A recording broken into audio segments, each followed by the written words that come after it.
This video is brought to you by Devout Decals, makers of reusable Catholic art for your home altar, your bedroom, and your home classroom. The Vatican has betrayed the faith. The ape of the Church is here. I know those are provocative claims, but I can't honestly claim anything else. The Vatican, specifically Francis's henchmen who work on behalf of all of his programs and do everything he asks of them, had an opportunity to make a statement for Christ that invokes his holy name. They had an opportunity to invoke the gospel, and the most essential truths of the gospel, which is that no one comes to the Father except through the incarnate second person of the Holy Trinity, our blessed Lord Jesus Christ, who is King of all creation. They had an opportunity to spread the gospel with the world watching. But they didn't do that. Instead, they quietly rejected him by signing a document on human fraternity that doesn't mention the faith one time. It doesn't mention Christ by name, even one time. Instead, the document signed by the Vatican invokes liberty, equality, fraternity, diversity, the rallying cry of the French Revolution and the modern world, values held by and promoted by the stonecutters, values formerly rejected by the Church until the post-conciliar era. For an overview of this, let's go to LifeSite News with the report before we get to the full document. Now, I have the full document, and I'll read the full thing for you because of how short it is. But I will also link to both the document and the LifeSite article so you can read them. I can't post links to anything with ads on it on YouTube per YouTube's rules, so you can check the links out at returntotradition.org for my show notes, but also I'll try to have a link to it in the pinned comment below. That's the pinned comment, the top comment. Now, there are no ads on my site. Anyway, enough of that. Headline from LifeSite. Vatican's Human Fraternity Day fails to mention Catholicism or draw crowds. The World Meeting on Human Fraternity was marked by a complete absence of Catholicism, despite being held outside the heart of the Catholic Church. Okay. One reason the event didn't draw crowds is that they didn't exactly advertise that they were having a World Meeting on Human Fraternity. That just seems like it came out of nowhere, though I expect there was some low-level advertising for it going on. Outside the event, on the edge of St. Peter's Square, food vendors had set up shop to sell you all sorts of neat snack items to munch on, while you watch a bunch of old clerics sign a piece of paper making the gospel secondary at best to the temporal concerns of human beings and their indifference to the truth of Christ. They also had entertainers to entertain the crowd. Breads and circuses, folks. Here are the essential elements of the meeting, according to LifeSite. Quote, the first World Meeting on Human Fraternity, organized by the Vatican, was marked by the signing of a document promoting environmental and spiritual fraternity and calls for peace, but notable for a total absence of references to Christ or Catholicism. Based on Pope Francis's blasphemous encyclical Fratelli Tutti, the first World Meeting on Human Fraternity took place in St. Peter's Square on June 10th. Organized by the Vatican's Dicastery for Communications, the Dicastery for the Service of Integral Human Development, yeah, there is one of those, and the Fratelli Tutti Foundation, the event was aimed at promoting fraternity, dialogue, and peace. The event was billed as a means to demonstrate that, quote, human fraternity is possible, with the Vatican stating beforehand that the event would be giving visibility and support to Pope Francis's dreams of a global human family living relationships of dialogue, solidarity, and justice. The preparations alone displayed the significance that Pope Francis placed on the event, with stalls being set up down the entire length of the Via della Conciliazione many days beforehand. June 10th saw the stalls filled with Italian food and drink products, with crowds able to enter St. Peter's Square for the more official Vatican element of the event. Yet even despite the quite obvious attempts to draw people to the Vatican via the attraction of artisan food stalls, the event was vastly underwhelming in its attendance. Starting at 4 p.m., at the height of the afternoon heat, crowds were numbered in the hundreds rather than the thousands. Indeed, so few and so obvious was the lack of attendance that observers quipped online that the social media promotional phase should be quite alone rather than not alone.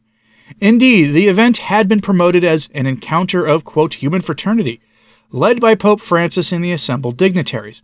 However, while the Vatican had informed the world of a document that would be signed, it had failed to reveal what the document would contain. As a result, it seems hardly surprising that the event, now held without the Pope, was even less warmly received and attended than critics could have even expected.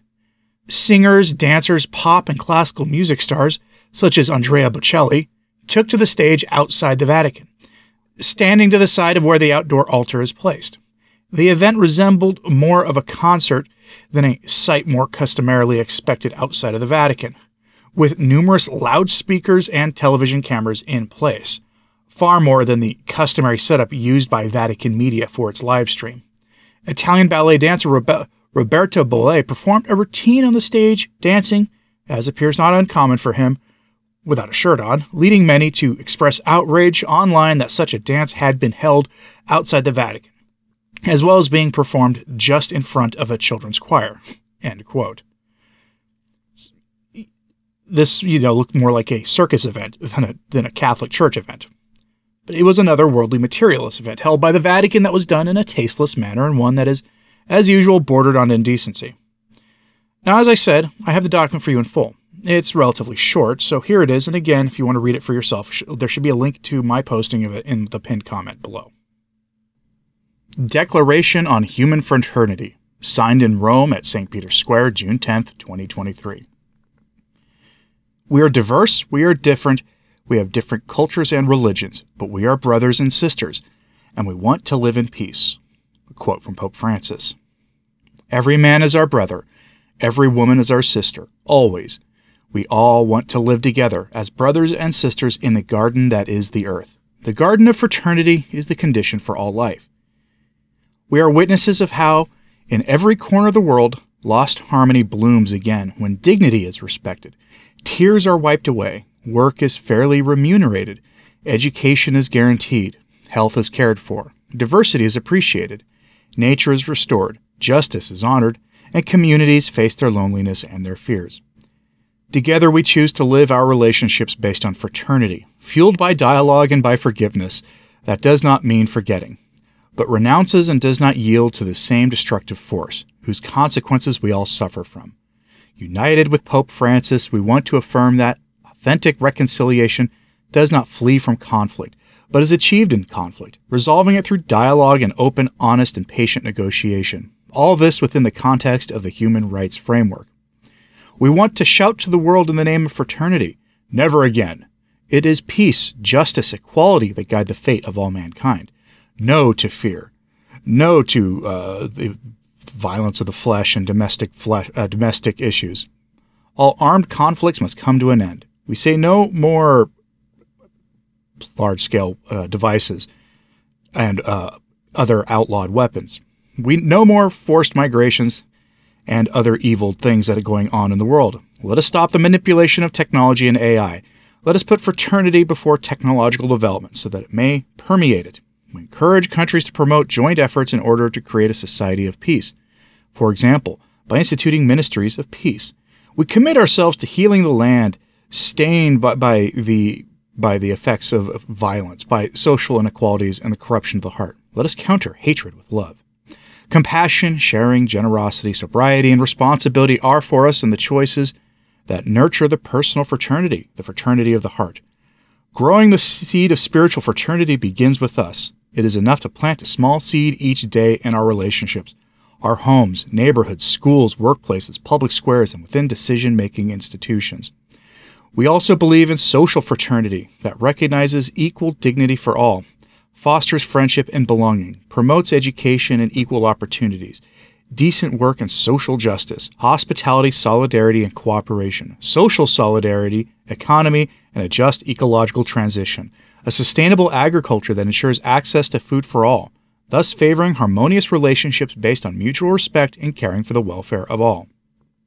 In this perspective, it is possible to develop proximity actions and human laws, because fraternity necessarily calls for something greater, which in turn enhances freedom and equality. Together we want to build an environmental fraternity, to make peace with nature, knowing that everything is in relation to everything else. The fate of the world, the care of creation, the harmony of nature, and sustainable lifestyles. We want to build the future on the notes of St. Francis's Canticle of the Creatures, the Song of Eternal Life. The plot of universal fraternity weaves the threads of the Canticle's verses. Everything is in relation to everything, and everyone is life. Wow. Therefore, we gathered the occasion, the first world meeting on human fraternity, call on all women and men of goodwill to embrace our appeal for fraternity. Our children, our future can only thrive in a world of peace, justice, and equality to the benefit of the single human family. Only fraternity can generate humanity. It is up to our freedom to want fraternity and to build it together, in unity. Join us in signing this appeal to embrace this dream and transform it into daily practices, so that it reaches the minds and hearts of all leaders and of those who, at every level, have a small or great civic responsibility. All right, so here's the most basic Catholic and generically Christian response. Peace only comes through Christ. Brotherhood, which is what fraternity means, only comes through Christ and the gospel. The world will only know peace when it knows Christ, when it voluntarily proclaims that Christ is king and bends the knee in recognition. Peace without Christ is not peace. What this document calls for is indifference, and it does so in the terms of the world. It's another surrender to the values of the world. Indifference to what actually makes human relations exciting is what this document calls for. Indifference to the eternal destination of souls. Indifference to salvation. Why? Because we know that Francis and the modernists running Rome for the past few decades believe all or most men will be saved, regardless of what they believe. Dare we hope is tattooed on them. It's readable in every statement they make. It's at the core of why they say that the traditional Latin Mass is incompatible with the new religion. A new religion that they admit is new, and not just a representation of Catholicism. This is the ape of the church that I've talked about before, the ape of the church from Catholic prophecy, a false church that mimics the Catholic Church. If it wasn't here before, it's here now. That document that I just read quoted the blasphemous Fratelli Tutti numerous times, a document that was foisted upon the world in recent years, calling for essentially a new Mass and promoting the tired lies of fraternity and materialism. Reject this document, folks. Reject it. And pray for the conversion of everyone involved in it. But that's my take on it. For what's yours? I know my take's kind of spicy. But like I said, it can be read in my show notes at returntotradition.org, and I'll again try to have a link to my sources blog in the pinned comments this morning, since my site has no ads running on it, and it's a good backup place to follow me, and you don't get spammed with a bunch of junk when you do follow me. But I'm curious what you think, so let me know in the comments, please. And like and subscribe if you haven't, it certainly does help. As is sharing this on social media, that helps a lot too. As always, pray for the church, especially with things like this happening. I'm Anthony Stine. Ave Maria.